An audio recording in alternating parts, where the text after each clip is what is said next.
ठीक है। लगता है ये लोग आ गए। अस्सलामु अलैकुम। वालेकुम अस्सलाम। खैरियत? जी अल्हम्दुलिल्लाह। बैठिए। नरगिस कहाँ है? नजर नहीं आ रही है। आप बैठिए, आपके अंदर है। मैं आप ही को बुला कर लाती हूँ और साथ में पानी भी लेकर आती हूँ। हाँ जल्दी लाओ, मुझे बहुत प्यास लगी है। हाँ हाँ अभी लाई।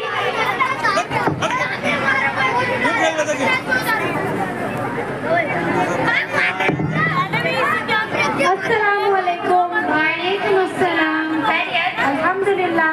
कितने दिनों बाद मिले हम लोग, मुझे तो यकीन ही नहीं हो रहा कि आप लोग आए हैं। हाँ हमें भी बहुत खुशी हो रही है। अरे मुस्कान कहाँ है? पानी ला रही है या कुआं खोद रही है? अरे नहीं, अभी बुलाती हूँ। मुस्कान। अरे उस्मा नहीं आई, काफी देर हो गई। हाँ उस्मा नहीं है, जब भी मजलिस में इतनी खामोशी है, वरना उस्मा की बातें क्या कहे। हाँ बिल्कुल। अरे जैनब आपी, सेहत का ख्याल नहीं रख रही हो क्या? कितनी दुबली हो गई हो। हाँ अभी सेहत का ख्याल ही नहीं रखती, बस पूरा दिन पढ़ाई करती रहती है। अरे नहीं, ऐसी कोई बात नहीं है। खाला कहाँ है? वो बाहर गई है। अस्सलामुअलैकुम। वालेकुम अस्सलाम। अरे इतनी देर क्यों कर दी और एक सलाम क्यों? मस्जिद में एक सलाम तो सबके लिए काफी होता है। हाँ मुझे पता है आप ही, एक सलाम तो मेरा आप सबको और दूसरा खास सलाम आपकी सहेली महक की तरफ से। आते हुए उसी की तरफ गई थी, सोचा उसे भी साथ लेती आओ। फिर क्या हुआ? वो आई नहीं? सब खैरियत तो है? आपको तो पता है आप ही, वो कहीं आती जाती नहीं, ना ही किसी से बात करती है। वही पहले की तरह, ना सलाम में ना कलाम में। अरे उस्मा, ये कैसी बात है? क्या उनको नहीं पता इस्लाम हमें सलाम के ताल्लुक से क्या रहनुमाई करता है? रसूलुल्लाह सल्लल्लाहु अलैहि वसल्लम ने फरमाया, अल्लाह की रहमत से सबसे ज्यादा करीब वो शख्स है जो सलाम करने में पहल करे। और हाँ याद रखो, जब भी हम कोई हदीस सुने तो उस पर अमल करने की कोशिश करें। हाँ इंशाल्लाह अब हम इस पर अमल करने की कोशिश करेंगे। हाँ मैं खामोश तबीयत है, लेकिन दिल की बहुत अच्छी है। उजमा ये कौन है? ये मेरी फ्रेंड नेहा है। 2-3 दिन पहले ही बाहर से आई, मुझसे मिलने आई, तो मैंने सोचा क्यों नहीं इसे भी साथ लेती चलो, हमारे साथ कुछ अच्छी बातें भी सीख लेगी और आप सबसे मिल भी लेगी। अच्छा क्या कि इन्हें भी ले आए? हेलो। हेलो?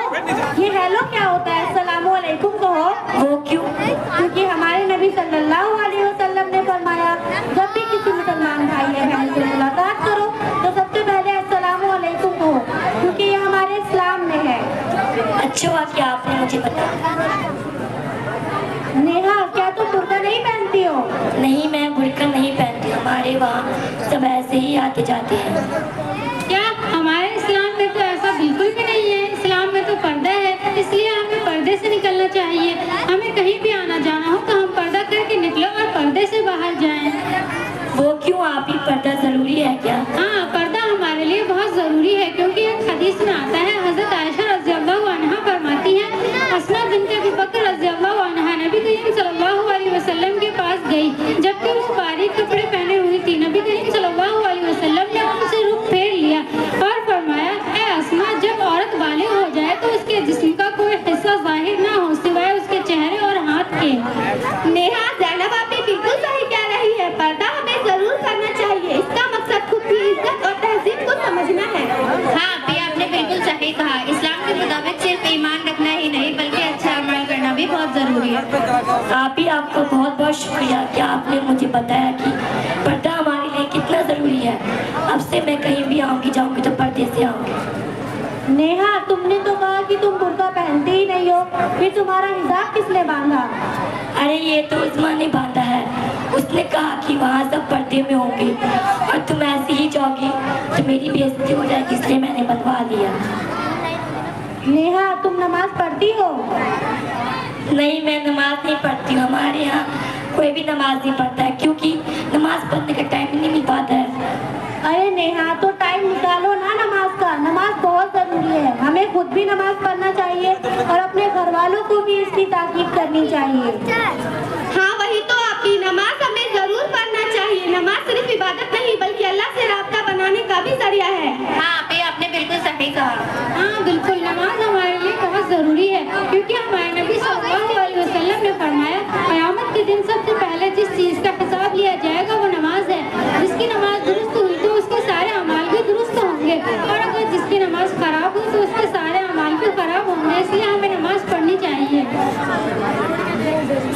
आपका बहुत बहुत शुक्रिया कि आपने मुझे बताया कि नमाज हमारे लिए कितना ज़रूरी है। अब से मैं 5 वक्त की नमाज की पाबंद बन जाऊंगी इंशाअल्लाह। इंशाअल्लाह ज़रूर। अल्लाह ताला हम सबको 5 वक्त की नमाज पढ़ने की तौफीक अता फरमाए। आमीन। अस्सलामु अलैकुम। वालेकुम अस्सलाम। अरे खाला, खाला आइए ना, हमारे साथ बैठिए। लीजिए ना। अरे तुम भी लो ना। अरे मैं आपसे एक बात आपके पड़ोस में जो खालिद अंकल रहते थे उनके घर पर लॉक है, क्या वो अपने बेटे के घर गए हैं? अरे तुम्हें नहीं पता, उनका तो 1 महीने पहले ही इंतकाल हो चुका है। इन्ना लिल्लाहि व इन्ना इलैहि राजिऊन। अरे हाँ, उनके बेटे तो बाहर रहते थे ना। हाँ, बेचारे बड़े बीमार रहते थे, कोई औलाद भी उनकी खिदमत नहीं करती थी, यही छोड़ गए थे उन्हें। या अल्लाह, ये कैसा ज़माना आ गया है। लोग आज इस्लामी तालीम से कितनी दूर हो गए हैं, जबकि उसमें वालिदैन की खिदमत का कितना बड़ा अज्र व सवाब है। रसूलुल्लाह सल्लल्लाहु अलैहि वसल्लम ने फरमाया, उसकी नाक खाक आलूद हो। ये बात रसूलुल्लाह सल्लल्लाहु अलैहि वसल्लम ने 3 मरतबा फरमाई। फिर लोगों ने आपसे पूछा कि कौन जलील हो, तो रसूलुल्लाह सल्लल्लाहु अलैहि वसल्लम ने फरमाया, वो शख्स जिसने अपने वालिदैन में से किसी एक को या दोनों को बुढ़ापे की हालत में पाया हो, फिर उनकी खिदमत करके जन्नत में ना गया हो। हाय अफसोस हमारी हालत इज़ार पर, हमने अपने वालिदैन की ऐसे खिदमत की ही नहीं जैसा कि उनका हक था। बिल्कुल, वालिदैन की ज़रूर कदर करनी चाहिए, क्योंकि हदीस शरीफ में आता है कि माँ के कदमों तले जन्नत है और बाप जन्नत का दरवाज़ा। और खाला, आपकी तबीयत कैसी है? अल्हम्दुलिल्लाह। उस्मा, तुम बताओ, तुम कैसी हो? हाँ, मैं ठीक हूँ। और तुम्हारी अम्मी? हाँ, उनकी तबीयत पहले से बहुत ज़्यादा बेहतर है।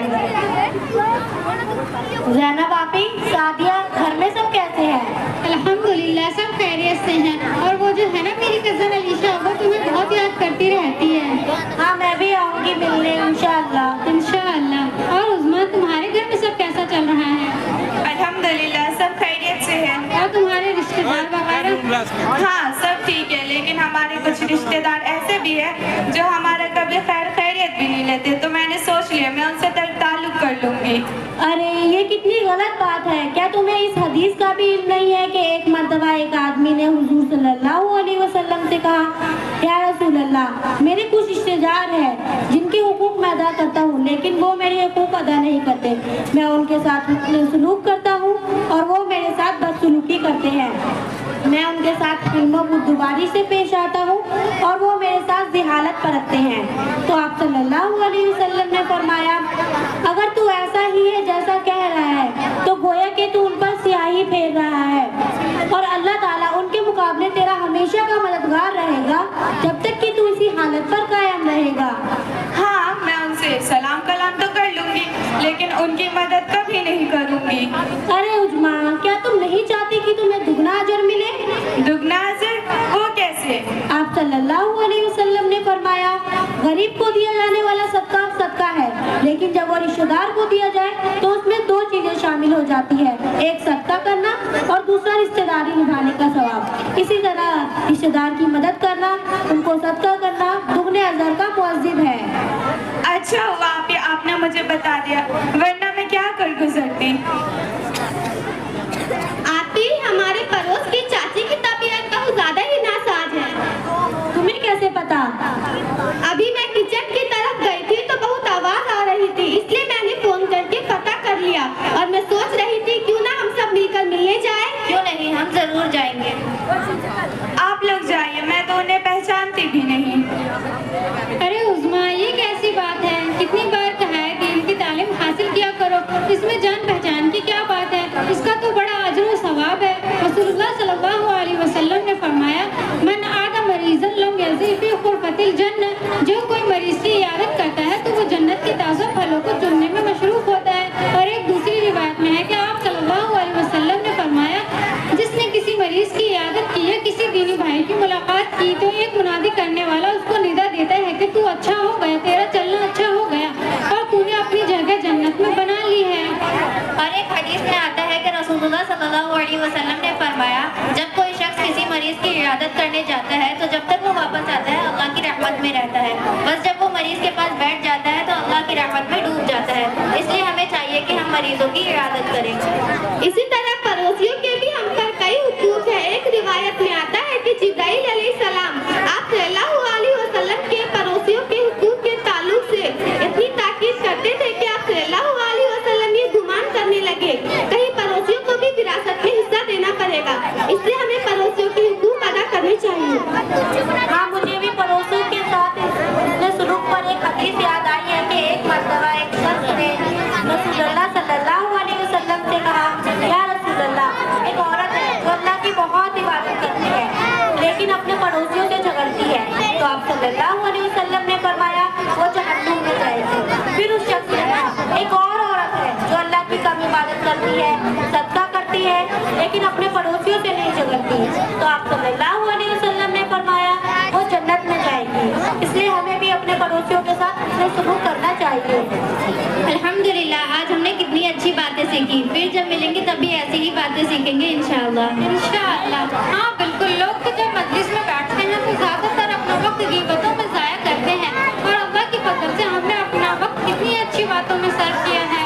अल्हम्दुलिल्लाह। चलो मजलिस के कफारे की दुआ मांगते हैं। मजलिस के कफारे की दुआ वो क्यों? ये तो हमारे नबी सल्लल्लाहु अलैहि वसल्लम का तरीका था कि वो किसी भी मजलिस से उठने से पहले ये दुआ पढ़ लिया करते थे और इस तरह ये हमारे गुनाहों की माफी का भी जरिया बन जाता है। सुब्हानल्लाहि व बिहम्दिही, सुब्हानल्लाहि व बिहम्दिही, सुब्हानकल्लाहुम्मा, सुब्हानकल्लाहुम्मा व बिहम्दिका, व बिहम्दिका, अशहदु अल्ला इलाहा इल्ला अंता, अस्तगफिरुका अस्तगफिरुका व अतूबु इलैक। उज़्मा, आपका बहुत बहुत शुक्रिया कि आप मुझे यहाँ लेके आए, इतनी अच्छी दिन की बातें सीख। शुक्रिया। चलो अब सब चलकर चाची की इयादत करते हैं। हाँ, हम सब चलेंगे। चलिए।